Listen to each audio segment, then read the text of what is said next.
कल रात एक अफसोसनाक हादसा हुआ, जिस हादसे के बाद बड़े पैमाने पर रेस्क्यू ऑपरेशन को जो है वो शुरू कर दिया गया है, जिसमें एसडीआरएफ, पुलिस, सिविल एडमिनिस्ट्रेशन और स्पेशली चिनाब रेस्क्यूअर्स की बात करें, मेरे साथ से मुश्ताक साहब मौजूद है जो इस दरियाई चिनाब को बहुत बेहतर तरीके से जानते हैं और हजारों डेड बॉडीज जो है इन्होंने इस दरियाई चिनाब से निकाली। कल रात से इनकी कोशिशें जो है वो जारी है। मुश्ताक साहब, अभी भी आप देख सकते हैं, तस्वीर आप देख सकते हैं, अभी भी रेस्क्यू ऑपरेशन जो है वो शुरू हो चुका है, क्योंकि मॉर्निंग से जो है वो रेस्क्यू ऑपरेशन शुरू हुआ था। कल रात को जो है वो रोका गया था। मुश्ताक साहब, आप इस चुनाव को बड़े बेहतर तरीके से जानते हैं, कल रात से आपकी कोशिशें जारी है, क्या अब तक हासिल हुआ और कहाँ कहाँ तक अभी आप गए?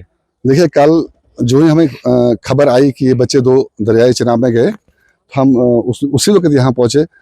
उसी असना में एसडीआरएफ की टीम भी यहाँ पे आई, तो हमने मतलब ये जी इकट्ठा ही अपना रह के तो ऑपरेशन शुरू कर दिया। लेकिन कल फिर 8:30-9 बज गए मेरे ख्याल में रात को। तो फिर जब अंधेरा ही ज़्यादा हो गया और पानी में फ्लो शाम को ज़्यादा होता है, तो फिर मुश्किल से हम वापस आए और 9 बजे हमने ऑपरेशन बंद किया। आज सुबह फिर 7 बजे शुरू किया और आज हम बगलियाड़ तक गए। वहाँ तकरीबन 1 किलोमीटर बगलियाड़ से उड़े, तो वहाँ तक गए और वहाँ कुछ नहीं मिला हमें। वहाँ तक पानी तेज़ है, बहुत तेज़ पानी है और इस वक्त मतलब फुल जवानी में है, मतलब पूरी पावर में इसका चल रहा है। तो इसमें जो चीज़ आती है उसको लपेट लेता है। आप इस चुनाव को बड़े बेहतर तरीके से जानते हैं, हमने भी आपको कई बार देखा, हजारों डेड बॉडीज आपने यहाँ से निकाली है। क्या लगता है आपको, कहाँ तक पॉसिबिलिटीज आपको लगती है आज इस पानी के फ्लो में? आज नामुमकिन बात है, अब एक तसल्ली होती है वो करनी है। अगर 1-2 दिन में निकला है, ये कल और आज में निकला है तो ठीक, अदरवाइज कुछ टाइम लगेगा इनको, जब तक इनमें स्वेलिंग आ जाए और ये ऊपर आ जाएंगे, फिर हमें पता चलेगा किस जगह पे हैं, तो वहाँ से लाने हैं। इनकी परिवार की क्या हालत है अभी, क्योंकि आप भी इसी वार्ड के रहने वाले काउंसलर, आप यहाँ के रहे हैं जहाँ के ये लोग रहने वाले थे, परिवार की क्या सिचुएशन है? परिवार इनका गुर्बत में ही है, गरीब है, अपना दिहाड़ी लगा के खाने वाले लोग हैं। तो इस वक्त इनकी हालात ये है कि आप अंदाजा कीजिए, अगर 10 बच्चे भी किसी को होंगे तो अगर उसमें एक भी मर जाएगा तो दुख तो बराबर होता है। अब जिस घर के 2 गए तो वो वही जानेंगे कि उनके परिवार में और कोई बच्चे थे?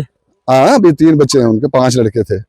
2 अब दरियाई चिनाब में गए, 3 अभी सलामत हैं। और इन्हीं के परिवार में से एक खातून भी इस दरिया में गई थी, लेडीज एक, इसी जगह पे। तो अभी कहाँ कहाँ पर रेस्क्यू ऑपरेशन अभी चल रहा है, किन किन जगहों पर चल रहा है? अभी कहीं नहीं, हम वापस आए वहां से, अभी हम यहाँ थोड़ा रेस्ट करेंगे, खाना खाएंगे, उसके बाद फिर स्टार्ट करेंगे। चलिए, सुबह 7 बजे से जो है वो रेस्क्यू ऑपरेशन को शुरू कर दिया गया था और अभी आपको बताएं कि बड़े पैमाने पर तलाश जो है वो जारी है, क्योंकि जिस तरह से मुश्ताक साहब ने कहा कि आज तक जो इस चुनाव में गया है, इतना जल्द वापस जब स्वेलिंग वगैरह होती है, जब बॉडी फूलती है, उसके बाद वो पानी के ऊपर वाले हिस्से में जो है वो आती है। लेकिन बहुत सी जगहों पर रेस्क्यू ऑपरेशन जो है वो चलाया जा रहा है और हर मुमकिन कोशिश जो है उनको ढूंढने की जो है वो की जा रही है। और इस समय पूरा परिवार जो है उनका दुख में है और पूरी इंतजामिया, हम लोग जो है उनके दुख में बिल्कुल साथ खड़े हैं, क्योंकि 2 सगे भाई, 2 छोटे छोटे भाई जो है जिनकी उम्र 10 और 12 साल है, वो इस पानी, इस चिनाब में जो है वो बह गए हैं। कोशिशें जारी है, जितना जल्द हो सके इनकी कोशिश जो है कि बॉडीज जो है वो रिकवर हो जाए।